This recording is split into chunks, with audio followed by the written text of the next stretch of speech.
Assalamualaikum warahmatullahi wabarakatuh. Nama saya Gilang Fikri Purwakayudi Rusabila dari kelas 12 PS2. Di sini saya akan menjelaskan tentang permasalahan sosial akibat adanya globalisasi. Ya, globalisasi sendiri yaitu proses perubahan yang mendunia tanpa adanya mengenal batas wilayah. Jadi dari globalisasi sendiri ialah adanya industrial yang berkembang pesat, terdapat persepsi yang bersifat internasional dan meningkatnya interaksi yang melintasi batas-batas negara. Yang kedua, ada perkembangan globalisasi. Perkembangan globalisasi di masa pramodern atau pada abad 3 yaitu ditemukannya jalur untuk masuknya perdagangan internasional atau globalisasi awal. Yang kedua, ada masa modern awal yaitu pada abad 16. Di masa ini masa pra-industri hingga terjadi revolusi industri mendorong kegiatan perdagangan bangsa-bangsa Eropa mengalami kemajuan yang pesat. Dan pada abad 20 ini globalisasi tidak hanya sebatas pada bidang ekonomi, tetapi juga pada bidang sosial budaya dan juga dalam dampak perkembangan iptek. Dan yang ketiga, adanya reaksi masyarakat terhadap globalisasi. Ini ada dua, yaitu ada pro globalisasi dan juga anti globalisasi. Pro globalisasi ini yaitu golongan atau kelompok masyarakat yang mendukung adanya globalisasi, sedangkan anti globalisasi ini sebaliknya dari pro globalisasi, yaitu yang menentang adanya globalisasi ini. Yang keempat, ada dampak globalisasi bagi kehidupan masyarakat. Itu ada di 3 bidang, yaitu bidang sosial budaya, ekonomi, dan politik. Contohnya di bidang sosial budaya ialah budaya Indonesia lebih dikenal oleh masyarakat luar. Contohnya seperti tari remo yang mendunia.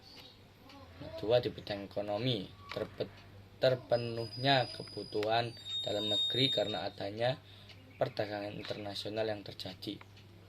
Dan di bidang politik, mendorong pemerintah untuk mewujudkan pemerintahan yang baku, non-invitation, hubungan diplomaten antar negara.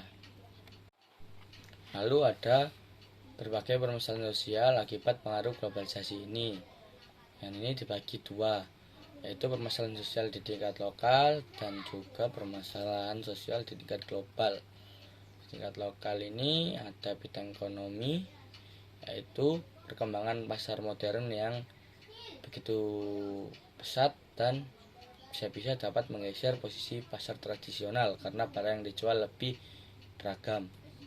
Di bidang budayanya adanya pergerakan kondisi masyarakat akibat masuknya budaya asing, dan kini masyarakat lebih sering menggunakan budaya-budaya barat.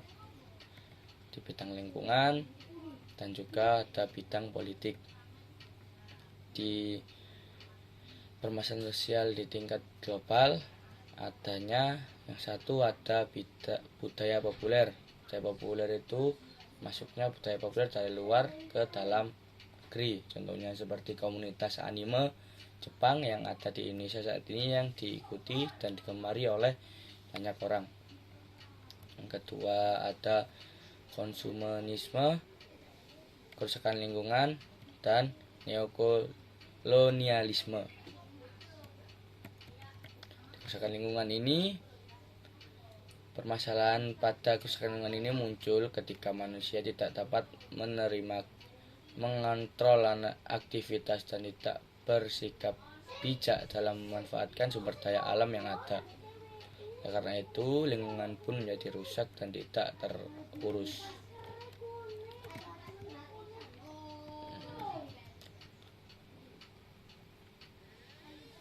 Dan konsumerisme, yaitu di situ globalisasi dapat mempermudah masyarakat untuk memperoleh barang-barang yang dibutuhkan dan yang diinginkan karena adanya pasar internasional atau perdagangan internasional. Jadi barang-barang luar negeri bisa dengan mudah masuk ke dalam negeri.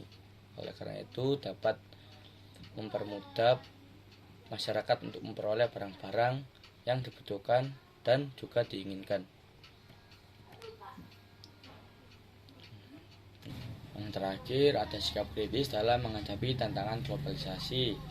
Yang pertama, yaitu menimbulkan sikap bangga terhadap identitas bangsa. Sikap bangga terhadap identitas bangsa ini dapat membuat seseorang mempertahankan jati dirinya atau identitasnya. Contohnya, seorang tersebut mengikuti ekstrakurikuler tari seperti tari saman agar memperkenalkan identitas asalnya. Yang kedua, ada meningkatkan kualitas sumber daya manusia. Sumber daya manusia merupakan aset terpenting yang dimiliki suatu negara. Tanpa kualitas sumber daya manusia yang baik, negara dapat berkembang ke arah yang lebih baik. Oleh karena itu, kita harus meningkatkan kualitas sumber daya manusia yang ada.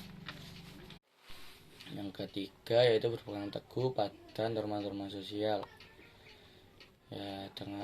Melalui norma-norma sosial ini, masyarakat dapat terhindar dari hal negatif yang ada di globalisasi, atau bisa disebut dapat memilah mana yang baik dan mana yang benar dari dampak atau efek globalisasi ini.